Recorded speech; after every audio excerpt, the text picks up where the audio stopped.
Non, pas vraiment, parce que c'est pas une loi mathématique. Non, c'est pas une loi mathématique, non. Juste la forme que elle est proportionnelle actuellement, mais à un moment donné, on sait tous que on sera dans la saturation. Donc, c'est pas mathématique. C'est juste une prévision. Alors, c'est bien. Maintenant, on est sur la technologie des circuits logiques. Et on a dit que généralement, il y en existe plusieurs technologies. Les plus connues, ce sont le TTL et le CMOS. Et l'intégration du TTL plus le CMOS, d'accord? TTL, ça va être la technologie bipolaire, avec les transistors bipolaires que vous connaissez. Ça nous donne le bi-CMOS. C'est toujours utilisé cette technologie. Le TTL aussi, il est toujours utilisé. Le CMOS, il est toujours utilisé. Chacun aura des avantages, chacun aura des inconvénients. Je peux vous donner ici un aperçu, mais après on va comprendre pourquoi. Si je parle de la technologie TTL, les avantages, d'accord? Je vais faire ici les avantages avec un plus, c'est la vitesse. Il est très rapide. Les inconvénients, c'est la consommation d'énergie. Elle consomme l'énergie d'une manière incroyable par rapport au CMOS. C'est clair? C'est la consommation d'énergie. Et bien sûr, actuellement, puisqu'on fait des processeurs performants, des systèmes électroniques performants, c'est généralement le CMOS. Ce qui fait que la technologie CMOS, c'est totalement l'inverse. Son inconvénient, ça sera quoi? Elle est lente. Lente par rapport au TTL, mais elle est rapide. Et bien sûr, son avantage, c'est qu'elle est économique en termes, voilà, économique en termes d'énergie. Alors, pour bénéficier des deux, on a inventé quoi? Le bi-CMOS. Le bi-CMOS qui fait, il sera à la fois rapide et il sera à la fois moins consommant en termes d'énergie. C'est clair ici? Très bien. Et lorsque je parle de ces technologies, c'est vraiment très minuscule. Très minuscule. Alors, si je vois un peu un circuit numérique, qu'est-ce qu'un circuit numérique? Alors, un circuit numérique, tout simplement, il dépend de ce que vous voulez à la fin. Soit vous voulez un circuit numérique flexible, vous voulez un circuit numérique rapide, vous voulez un circuit numérique dans le time to market, ça veut dire au moment de l'idée jusqu'à sa production ou bien sa réalisation, elle est courte. Ça vous donne quel circuit numérique ou bien quelle famille de circuits numériques vous devez choisir. C'est clair? Ainsi, il va y avoir des circuits numériques ou bien des solutions qui sont, on dit, software, purement software. L'avantage des solutions software, c'est quoi? Comme par exemple un microcontrôleur. Un microcontrôleur, c'est quoi? C'est un circuit numérique qui prend à l'entrée, c'est quoi? Que vous allez le programmer par, qu'il a des capteurs, bien sûr. Et à la sortie, il aura des capteurs à l'entrée et sa sortie, il y aura des actionneurs. Par exemple, les capteurs, c'est quoi? Un exemple de capteur. Un bouton poussoir, c'est un capteur. Le microphone, c'est un capteur. C'est clair? N'importe quelle chose qui permet de transformer l'information de l'extérieur vers le circuit numérique. Et il va nous donner quoi? À la sortie, il va y avoir des actionneurs. Comme par exemple une lampe, un écran, un haut-parleur. Et la relation entre les capteurs et les actionneurs, elle sera régie par quoi? Par le code en C++ avec lequel, C++, Python comme vous voulez, avec lequel vous voulez fonctionner. Ça veut dire que si vous réalisez quelque chose en utilisant un microcontrôleur, comment modifier le fonctionnement ou bien la relation entre les capteurs et les actionneurs? En modifiant tout simplement le code. Ça donne que cette solution, c'est une solution flexible et évolutive. À chaque fois, vous pouvez la modifier, l'améliorer, la changer sans aucun problème. Ça, c'est la première partie, on peut dire, des circuits numériques. Quand on les appelle, ce sont des circuits numériques à fonction comment? Programmable. C'est clair? Maintenant, il y a aussi des solutions qui sont comment? Hardware. Ça veut dire quoi hardware? J'ai des capteurs, j'ai des actionneurs. La relation, elle peut être soit un programme, mais la relation peut être soit un circuit électronique. Vous créez une relation entre les capteurs et les actionneurs, mais électroniquement, avec des circuits, des câbles et ainsi de suite. Maintenant, pour modifier ça, est-ce que ça sera simple? Non, parce que un circuit, pour modifier sa fonctionnalité, tu dois faire un autre circuit. Mais ça sera quoi l'avantage? Ça sera la rapidité, parce qu'avec un programme, le programme nécessite la compilation, il va être exécuté ligne par ligne, ça dépend de la rapidité des microprocesseurs et ainsi de suite. Mais avec un circuit, non. Je clique, le résultat, il sera affiché instantanément à la vitesse de la propagation de l'électricité sur les câbles. C'est clair? Mais il est non flexible, non évolutif. Et parmi ces circuits, on parle des circuits ASIC ou bien Application Specific Integrated Circuits. Ou bien ce sont des circuits intégrés à des applications spécifiques. Pourquoi on dit spécifique? Parce que il a été créé pour ça. Tu ne peux pas l'utiliser pour autre chose. Mais le microcontrôleur, il a été créé, mais tu peux l'utiliser pour n'importe quelle chose. Il n'est pas spécifique, il est standard, il est général. C'est clair? Ce qui fait, ça c'est flexible, c'est ça leur avantage, et là c'est rapide. Il ne faut pas confondre ça avec les technologies. Mais avec les technologies, on crée les circuits numériques. Très bien. Dans des systèmes complexes, qu'est-ce qu'il y a? La combinaison entre quoi et quoi? Entre le software et le hardware. C'est généralement, ce sont des architectures programmables. C'est clair, on ne va pas parler de ça première pour le moment, mais ça, ce sont le hardware plus le software. Ça nous donne à la fois la rapidité, ça nous donne à la fois la flexibilité. Et il y a aussi les circuits logiques standards, vous pouvez les imaginer comme aussi hardware. Ça c'est hardware, ça c'est hardware, ça c'est quoi? Software, et ça c'est hardware plus le software. C'est quoi l'avantage des hardware? Toujours, une architecture ou bien un circuit numérique purement hardware, il est rapide, mais il n'est pas flexible. Une architecture purement software, elle est comment? Lente. Pourquoi? Parce que le programme, pour son exécution, il nécessite beaucoup de temps dans l'exécution, parce qu'il s'exécute instruction par instruction. C'est clair? Généralement. Et il y a une architecture qui combine les deux, qui est peut-être les FPGA, les PLD. Ce sont des hardware qu'on peut les programmer d'une manière software. Je vous donne un exemple. Actuellement, regardez.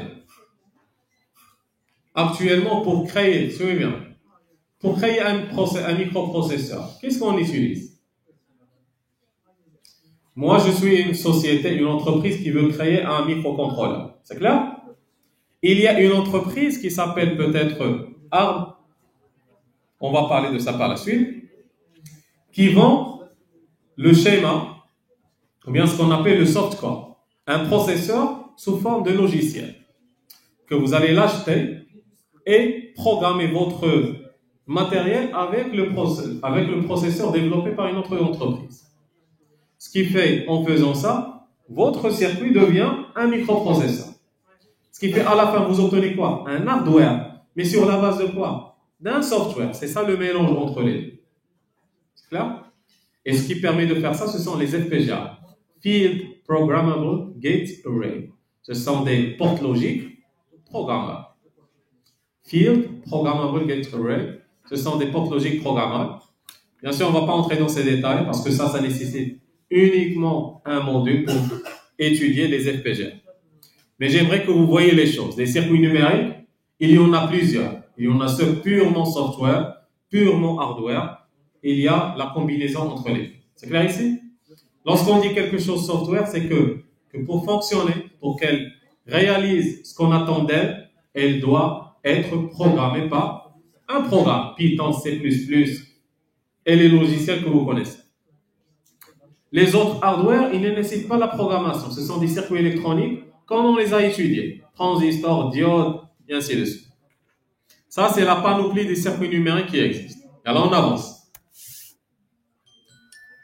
On a vu c'est quoi les différents circuits électroniques qui existent. Maintenant, leurs boîtiers, généralement, vous les avez déjà vus. Si vous ouvrez peut-être n'importe quelle machine ou bien n'importe quelle carte mère, vous allez voir des composants similaires à ça. Et ça, vous devez les comprendre. Il existe plusieurs types de boîtiers de circuits numériques. Qu'est-ce qu'on veut dire avec les boîtiers? C'est le PVC ou bien le plastique qui protège. Qu'est-ce qui va protéger à l'intérieur? Le circuit ou bien la puce en silicone, généralement qui sera une puce en silicone, ou bien les transistors qui sont à l'intérieur. Il y a les circuits plats, d'après leur nom, il est plat. Et peut être bien sûr soudé sur la surface. Il a une très faible épaisseur et il va être soudé à côté des composants aussi qui seront plats. Il y a le boîtier DIP ou bien DIP qu'on l'appelle Dual Inline. Ça veut dire quoi? Que c'est un composant qui aura une ligne ici et une autre ligne dans l'autre côté. DIP, ça veut dire Dual in package, ça veut dire un paquet avec deux branches, deux listes de branches, ou bien Dual Inline, une ligne de branches. C'est clair? Ce qui fait, on peut avoir aussi un SIP ou bien SIL, Single Inline ou bien Single in Package. C'est comme ça. Il aura uniquement une seule ligne, non pas les deux. Il y aura le boîtier SO, c'est Small Outlines. C'est clair? Ils sont très très fines, ils sont très rapprochés l'une de l'autre. Et ça vous rappelle de quoi ça? C'est avec ça qu'on crée les microprocesseurs. Ça ressemble à ça. Ce sont les boîtiers Pin Grid Array. Au lieu que les branches seront dans les extrémités, ils seront de l'intérieur. Ils vont sortir de l'intérieur. Là, c'est juste des détails pour connaître les différents types de boîtiers. Et si vous voyez les boîtiers, chaque boîtier aura bien sûr une spécificité sur quel type on peut dire, de carte il va être placé, à côté de quel composant il sera placé. C'est ce qui nous donne ces différents boîtiers pour les différents circuits. Alors regardez, pour la classification des circuits logiques, ils sont intégrés suivant ou bien selon l'une des classes suivantes. Et ça dépend de leur utilisation. On appelle ou bien on parle de SSI ou bien Small Scale Integration. C'est clair? Lorsqu'on parle d'un nombre de composants, de transistors qu'on a étudiés sur le millimètre carré, ça veut dire sur une petite puce de 1 mm sur 1 mm. Si le nombre de composants ici il est inférieur à 12, on parle là de SSI ou bien Small Scale Integration et ça ressemble généralement de portes logiques que vous avez étudiées. Les portes AND, OR, NOT et ainsi de suite. C'est bon? Et comment ils vont être vendus? Ils vont être vendus comme suit. Et vous allez me dire que là, c'est très grand. C'est pas 1 mm sur 1 mm. Parce que vous devez connaître que le circuit, il est vraiment ici. Et entre là et les pins, on fait des câbles. Si vous voulez les voir, ils sont là. Regardez. Ça, c'est un circuit comme ça. Si vous usez un peu la surface noire, c'est ce que vous allez voir. C'est ça la puce dont je parle, de 1 mm sur 1 mm. Et ça, ce sont quoi? Ce sont les câbles vers les pins qui sont là. Tu vois? Vers les pins qui sont là. Ce qui fait le boîtier noir, c'est uniquement pour protéger. Mais la taille du composant, c'est pas ça. C'est très minuscule. La taille du boîtier ou bien la taille du composant, vraiment, elle est très minuscule à l'intérieur, protégée par le PVC noir. Il y a aussi le Medium Scale Integration lorsqu'on est inférieur à 100. Ça, ce sont pour les compteurs, les registres et les bascules, l'association des bascules. Et si maintenant on passe au Large Scale Integration, on parle des mémoires et des processeurs. Ce qui fait à la fin, les mémoires et les processeurs, c'est quoi? Ce sont des portes logiques. Et les portes logiques, c'est quoi? Ce sont des transistors. Beaucoup de transistors vous donnent les processeurs, les mémoires et toute la technologie actuelle. Mais c'est quoi le problème? C'est quoi la difficulté? C'est comment réaliser des transistors minuscules. C'est pas vraiment minuscule, à l'échelle microscopique. C'est clair? C'est ça la difficulté. Et les seules entreprises qui peuvent réaliser ça, ils sont où? En Taïwan, TSMC. C'est pour cette raison qu'il y a une guerre entre la Chine et les États-Unis pour contrôler, d'accord, l'île de Taïwan. Ça veut dire celui qui va le contrôler, c'est celui qui va contrôler la production de la technologie mondiale. Parce qu'ils ont des secrets, ils ont des avancées scientifiques qui leur permettent de faire quoi? Dépasser le Ultra Large Scale Integration. Ainsi avoir des circuits numériques beaucoup plus puissants. Mais la base de tout cela, ce sont les portes logiques, les transistors, ce que vous connaissez déjà. Les transistors en mode commutation, non pas en mode linéaire. C'est bon? En on-off, 1 et 0. Regardez bien, les technologies de base des circuits logiques, ils sont les suivants. TTL, CMOS, ECL et autres, et plusieurs. Le cours, il sera limité uniquement sur les deux premiers. Ça veut dire quoi TTL? Transistor logique. C'est quoi CMOS? Complementary Metal Oxide Semiconductor. Ou bien on l'appelle aussi, ce sont des transistors à base d'effet de champ. C'est clair?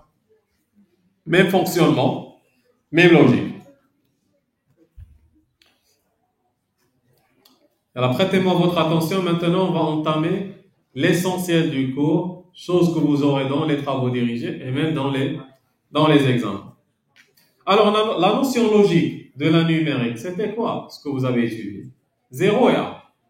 Mais réellement, est-ce qu'il y a quelque chose de 0? Est-ce qu'il y a des choses 1? Lorsqu'on dit 0, c'est 0 volts. Lorsqu'on dit 1, c'est non. Généralement, ça dépend de la technologie, mais on peut dire 5 volts. Mais généralement, ça dépend de ce que vous utilisez. C'est là où on doit avoir une définition des choses. Qu'est-ce qui va être considéré pour toi comme le 1 et qu'est-ce qui va être considéré comme le 0? Et maintenant, si vous prenez pas, peut-être, regardez, une porte logique. Ça, c'est quelle porte logique? Not. Si c'est 1, ça devient 0. Si c'est 0, ça devient n'importe quelle logique. N'importe quelle porte logique. Parce que la base de la technologie, ce sont les portes logiques. Et il aura quoi? Une entrée et une sortie. Vous suivez ici? Bien. Suivez bien si vous. N'importe quelle porte logique, elle aura une entrée et une sortie. Par quoi vous allez allumer ou bien attaquer votre porte logique? Souvent, vous faites 1 ou bien 0. Mais réellement, ça sera quoi? Une tension ou bien un courant. C'est clair? Là, vous avez deux plages. C'est pour cette raison qu'on doit parler. Si vous avez la tension entre le GND, c'est généralement, c'est la masse. Le ground, c'est 0 volt, généralement. Le VCC, c'est quoi? C'est Voltage Common Collection. Généralement, on le prend comme étant 5 volts. C'est clair? Lorsque je parle de VIH min, c'est quoi? C'est VIH, regardez, c'est Voltage Input High. Ça veut dire, c'est quoi la plage de la tension en entrée qui sera considérée comme high? Ça veut dire quoi high? Ça veut dire qui sera considéré comme le bit 1. C'est clair? Comme le bit 1. N'importe quelle tension comprise entre le VCC et ce VIH 1000, elle sera considérée comme 1. Maintenant, ça sera quoi celle-là? VIL max, c'est quoi? Voltage input low. Et bien sûr, n'importe quelle plage de tension qui sera comprise entre combien? Entre 0 volts et au maximum. Cette valeur, elle sera considérée comme 0. Pour la porte logique, c'est comme si vous faites entrer 0. Disons par exemple des valeurs. Je vais prendre des valeurs quelconques. Soyez bien, quelconques. Disons que là c'est 2. C'est pas correct. Ça c'est 3. Là c'est 0. Là c'est 5. Et je parle de l'entrée. Si par exemple je vais attaquer la porte logique par une tension de 4 volts. 4 volts, elle sera considérée comme quoi? Elle est dans quelle plage? Elle est dans cette plage. Elle sera considérée comme 1. Si je prends la même porte logique et je l'attaque par exemple par... non, ici j'ai inversé les choses. Là, ça doit être 3. Là, c'est 2. 0, 2, 3 et ainsi de suite. Si je l'attaque peut-être par 2,5. Elle sera considérée comme quoi? Ni 0 ni le 1. Un état indéterminé. C'est clair? Mais si je fais par exemple de 0 à 2, ça sera considéré comme 0. De 3 à 5, ça sera considéré comme le 1. C'est clair ici? Ça, c'est pour le input. C'est clair? Regardez pour le output. Pour la sortie. La tension, bien sûr, tout ce qui est entre les deux, il est comment? Indéfini, un état indéfini. Regardez s'il vous plaît pour la sortie. On l'appelle quoi? VOH, ça veut dire quoi? Voltage Output High. Ou bien c'est quoi la plage de tension qui sera considérée en sortie comme étant quoi? Comme 1. Et bien sûr, VOL, c'est quoi l'état de la tension qui sera considéré en sortie comme low?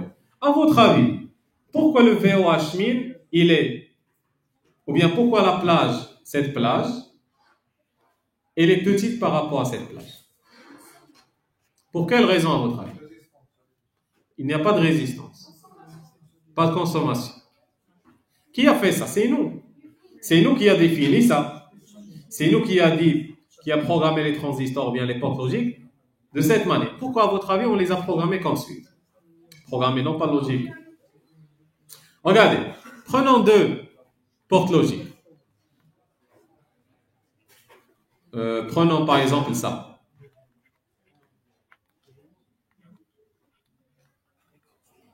D'accord? Prenons par exemple ça. Ce point-là, il sera l'entrée ou bien la sortie de porte? Ça, c'est quelle porte? 1. Et là, c'est le OR. Ce point-là, ça sera quoi? La sortie de porte 1. Et ce point-là, ça sera quoi? Le même point, ça sera l'entrée du point. Très bien. Si par exemple le 1 fait sortir, et essayons de donner des valeurs ici. C'est pas logique à des valeurs que je vais donner. On va voir les valeurs réelles.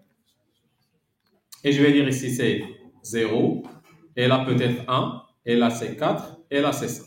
Donc suivez. Si par exemple le 1 fait sortir peut-être 3,5. D'accord? Pour le OR, ça sera considéré comme quoi? Non, généralement il n'y a pas de 3,5, je m'excuse.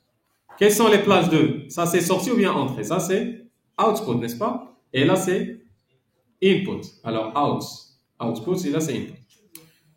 Supposons que celle-là a fait sortir peut-être 4,5.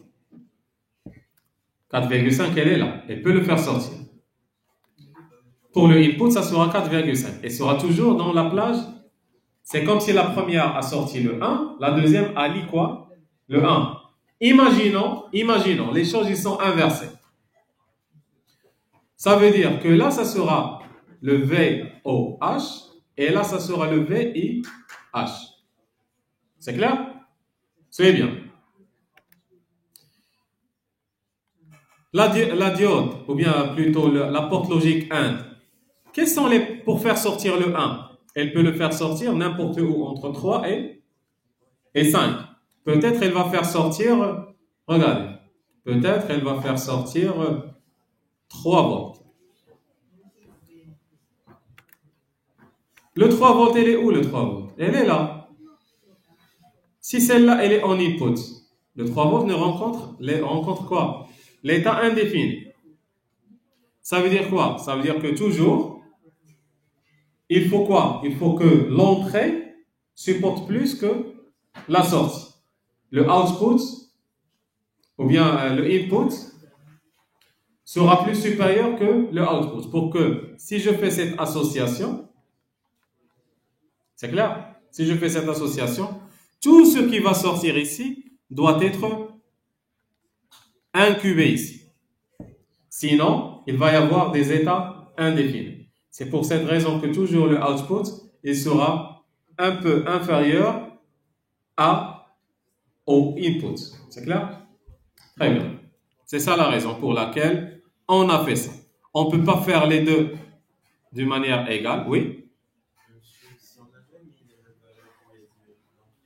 Comment? C'est une très bonne question. Pourquoi ne pas mettre les mêmes valeurs? Parce que n'oubliez pas, on est dans un monde plein de bruit. C'est clair? Et un bruit, ça veut dire que toi, tu as la sensation que tu as fait sortir le 3, mais avec le bruit, celle-là, elle peut chuter un peu. Elle peut chuter, elle peut monter. Ce qui fait qu'il doit y avoir une plage de tolérance. C'est clair? Peut-être, regarde. Tu as fait sortir ça, n'est-ce pas? À un moment donné, avec le bruit, elle peut chuter comme elle peut monter.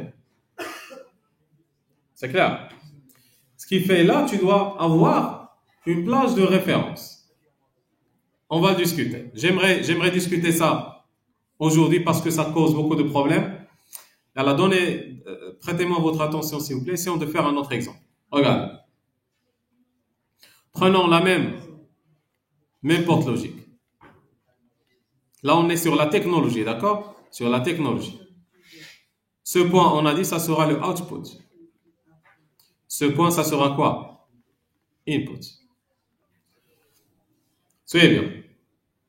Le output, si je dis que là, c'est le 0, là, c'est on a dit quoi? 2, 3, et là, c'est le 5. Et là, on a dit c'est le 0, 1, 4, 5. C'est clair? Alors, le output, il doit être quoi? N'importe quelle chose entre. Si vous voulez faire sortir le 1, peut-être, lui, il veut envoyer 1. Le 1, ça sera n'importe quelle chose entre quoi et quoi? Entre 4 volts à 5 volts. C'est clair? Et lui, pour qu'il lit 1, si quelque chose entre 4 volts à 5 volts vient, parce que lui, il peut supporter de quoi? De 3 volts à 5 volts. Vous voyez? Tout ce qui est entre 3 volts et 5 volts, il va être interprété comme 1. Maintenant, c'est quoi le problème? Si les deux avaient la même valeur, 4 volts à 5 volts, ça c'était le out. Et le in, 4 volts à 5 volts. Alors, je suis sûr que la première, elle va délivrer, pour envoyer le courant, ou la tension, elle sera n'importe où, entre 4 et 5. Si elle a un problème donné, à un moment donné, elle a envoyé 4. À cause de bruit, à cause des chutes de tension, parce que le fil ici, c'est quoi? C'est une résistance. Une résistance, qu'est-ce qu'elle crée? Une chute de tension. Ce qui fait là, c'est 4, l'extrême mine. Elle va chuter. Ça va devenir quoi? 3,9 volts. 3,9 pour lui, c'est pas dans la plage. C'est un état indéterminé. Lui, il envoie le 1, à cause de la chute de tension a chuté. Et pour lui, maintenant, ce qui est arrivé, c'est 3,8, 3,9. Elle tombe où? Dans l'état indéfini. C'est pour cette raison qu'on doit laisser un peu de sécurité. Vous voyez? C'est quoi cette sécurité? C'est ça. Que même si lui, il fait sortir le 4, à cause de la chute de tension, elle devient par exemple 3,5 volts, toujours elle sera dans la plage. Toujours elle sera considérée comme le 1. C'est clair l'idée ici? La différence, on l'appelle aussi, c'est la tolérance au bruit. Notez ça s'il vous plaît. Cette différence. Et cette différence, On l'appelle la tolérance ou bien l'immunité au bruit. C'est clair? La tolérance au bruit. Parce que toujours il y a des bruits, des chutes et ainsi de suite. C'est clair ici, Lydie? Bien. En avant, s'il vous plaît.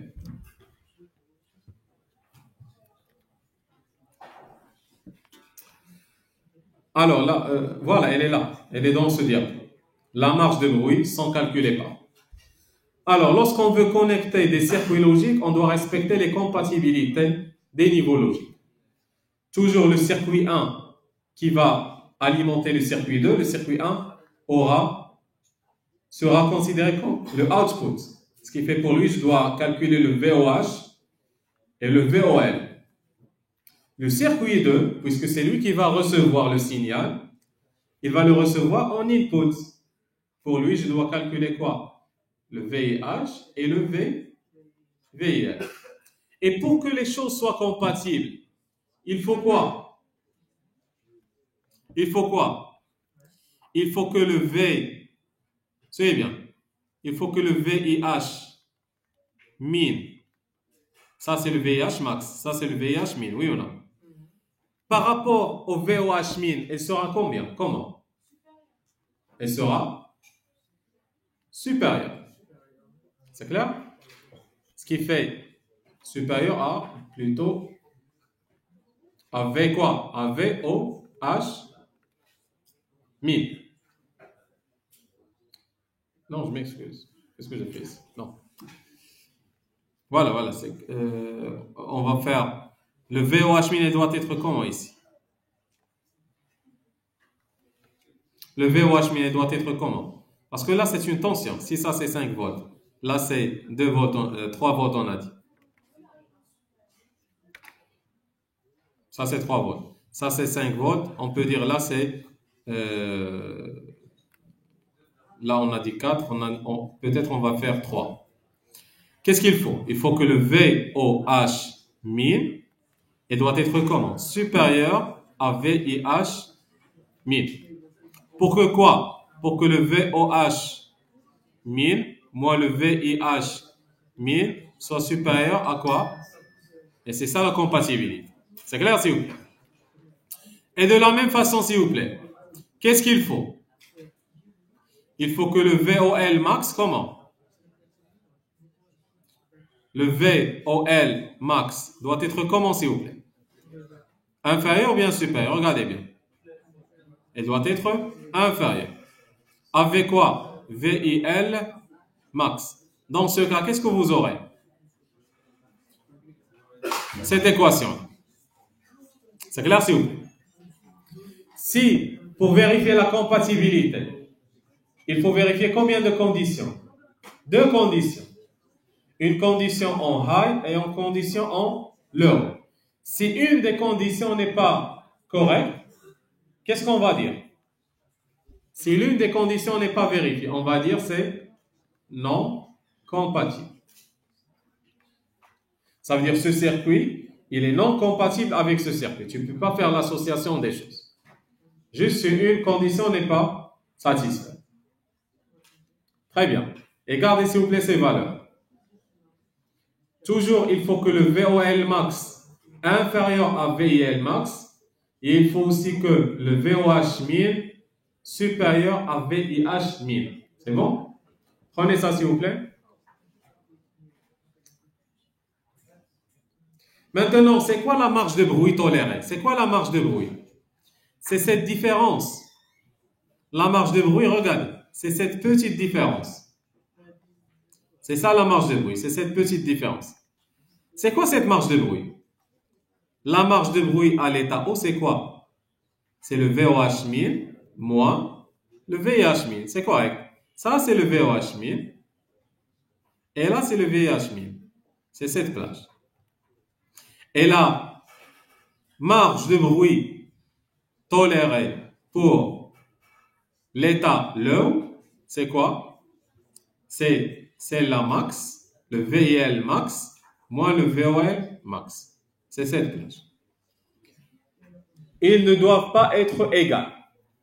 C'est clair? Sinon, la marge de bruit sera comment? Elle sera nulle. C'est comme s'il n'y a pas de tolérance au bruit. Une marge de bruit nulle, ça veut dire que les deux ne tolèrent pas de bruit. Ça veut dire le minimum de bruit et on entre dans la non-compatibilité. Ça, c'est une chose importante parce qu'on va vous demander dans les exercices de vérifier la compatibilité des circuits et aussi de calculer la marge de bruit des différents composants.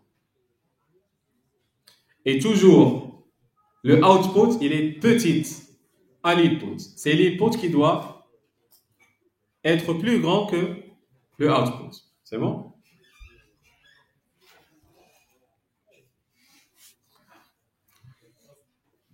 Une autre chose, on va parler aussi de temps de montée, temps de descente, temps de propagation. Et prenons s'il vous plaît le cas de la porte logique NOT. Et suivez bien. Normalement, dans les cours, qu'est-ce que vous faites? NOT, si c'est 1, ça devient 0. Si c'est 0, ça devient 1. Si ça, c'est le X, et là, c'est le Y. Essayons de placer les deux. On va dire ça, c'est le temps, ça, c'est le temps. Là, vous avez votre X, et là, vous avez votre Y. Si ça, c'est comme ça. L'autre, elle sera l'opposé. Mais s'il vous plaît, vous faites ça sans prendre en considération le temps de propagation, ni le retard, ni rien du tout. À votre deuxième année, on doit tous prendre tout cela, il doit être pris en considération. Ça veut dire réellement, regardez, là c'était 0, 1, 0, suivez bien s'il vous plaît, je ferai ici le pointeur, regardez, 0, 1, 0, ça devient comment à la sortie? 1, 0, 1, c'est inversé. Mais est-ce que c'est instantanément? Non, il va y avoir de la latence. Essayons d'expliquer cette latence. On parle de quoi? On parle d'un TR, suivez bien. On parle de quoi? Un TF. On parle de quoi aussi? Un TPLH. On parle d'un TPHL. On parle d'un THL et on parle d'un TLH. C'est clair? Il faut rappeler ces différentes choses. Et aussi, on parle de quoi? D'un TPD. J'explique. Le TR, regardez, R et F. R, c'est rise. F, c'est fall. Ce qui fait, c'est le temps de rise, ou bien rise time. Et F, et TF, ça sera fall time. Ça sera quoi à votre avis? Non, mais ça signifie quoi? Fall time. Ça veut dire, c'est quoi le temps fallu pour descendre? Et le TR, ça va être, c'est quoi le temps nécessaire pour monter? Regardez bien. Le TR, c'est quoi? C'est quoi le temps nécessaire pour monter de combien? De 10% à 90%. C'est clair, s'il vous plaît? Essayez de la noter. Parce que d'un point de vue comme ça sera un peu compliqué de le déterminer. Je vais vous envoyer le cours, mais notez ça. Le TR, tout simplement, c'est quoi? Rise time. Ça veut dire c'est le temps nécessaire pour monter de combien? De 10% de la valeur jusqu'au 90% de la valeur. La valeur de quoi? C'est la valeur de la tension. C'est clair? Si le VOL, ça va être une tension. Peut-être 0,5. C'est clair? Et le VOH, c'est quoi? On a dit c'est n'importe quelle chose entre le VOH 1000 et le VCC. Ça peut être, je sais pas, ça peut être 4,5 volts. C'est clair? Le 10% de ça, jusqu'au 90% de ça, on l'appelle le rising time. C'est en anglais.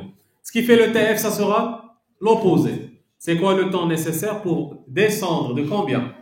90% de la valeur jusqu'au 10% de la valeur. C'est clair ici? Comment? Oui. D'accord? De 90% jusqu'au 10%. C'est clair, s'il vous plaît? Notez ça. Alors, qu'est-ce qu'il nous reste?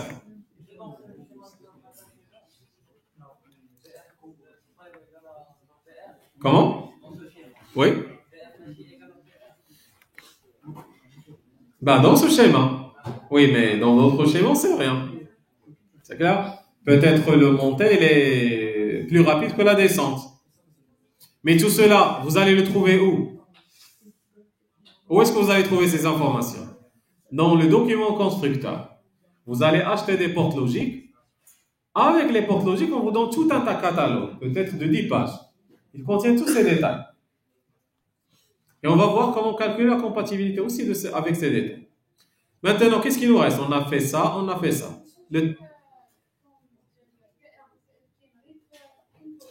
Non, qu'est-ce les deux? Qu'est-ce les deux? C'est clair? Et c'est juste pour ne pas encombrer le schéma. On a fait ça dans le input et dans le output. D'accord? Bien. Alors, suivez bien. Le TPLH, c'est quoi? C'est le temps de propagation low to high. Le temps de propagation de l'état bas à l'état haut. C'est clair?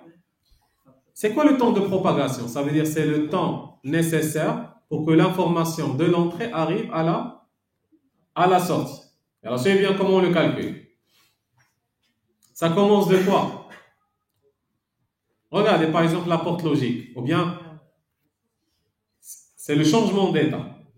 Quand est-ce que ce changement d'état doit être ressenti à la sortie? C'est ça le temps de propagation, low to high ou bien high to low et ainsi de suite. Regardez, ça se calcule à partir de quoi? Normalement, l'état a changé de quoi? De moins à, de 0 à 1. Mais pour celle-là, elle a attendu un moment pour que celle-là change de 1 à 0, parce que c'est une porte logique NOT.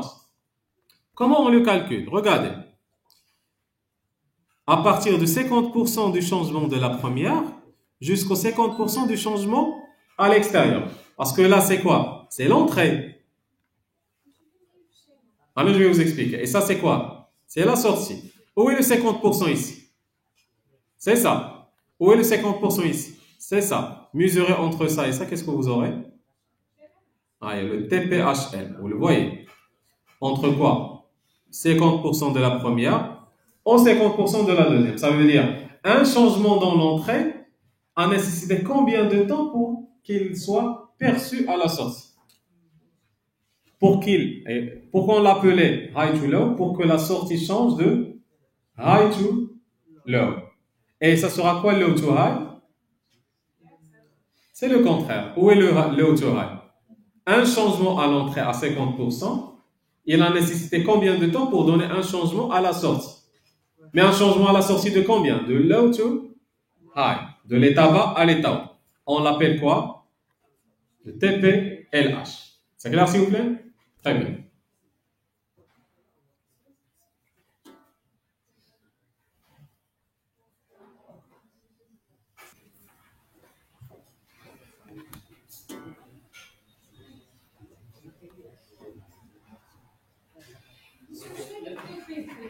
Alors maintenant, on va l'expliquer.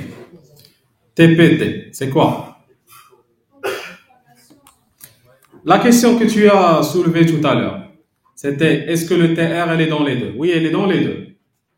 Mais dans l'entrée, on l'appelle comment? Rise and fall. Dans la sortie, comment on l'appelle?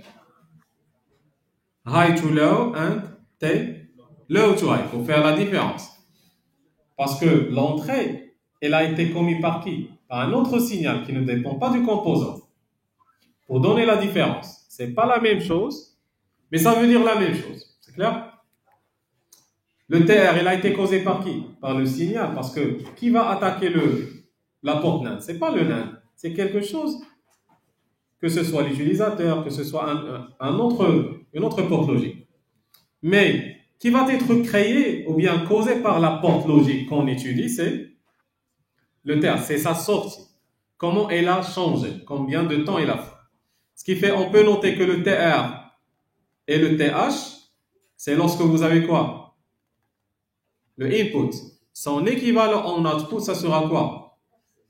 Le TH, le rise, c'est plutôt, rise, c'est low to high. Le TLH et le THL, c'est dans le C'est clair, c'est quoi la différence? C'est la même chose. Ça se calcule entre quoi et quoi? Entre 90% jusqu'au 10%. Et là, c'est de 10% jusqu'au 90%. Mais c'est cette partie qui est causée par la porte logique. Cette partie, c'est causée de l'extérieur. Parce qu'une porte logique, par exemple, note, qui donne ce signal? Qui le donne? C'est moi. Et la sortie, qui donne ce signal de sortie? C'est la porte logique. Ce qui fait rising time, c'est moi. Time high to low, c'est la porte logique. Maintenant, c'est quoi le TPD? Le temps de propagation. C'est clair? Ce sont le temps de propagation. Alors, un circuit logique est caractérisé par un retard de propagation. C'est la moyenne des temps de propagation TPHL, TPLH sur 2. Ça vous donne le temps de propagation ou bien le retard de propagation de cette porte logique. Ça se calcule comme ça. C'est clair? Très bien. Ce que j'ai fait maintenant, il est vrai pour toutes les technologies. Maintenant, on va étudier la première technologie qui est le TTL.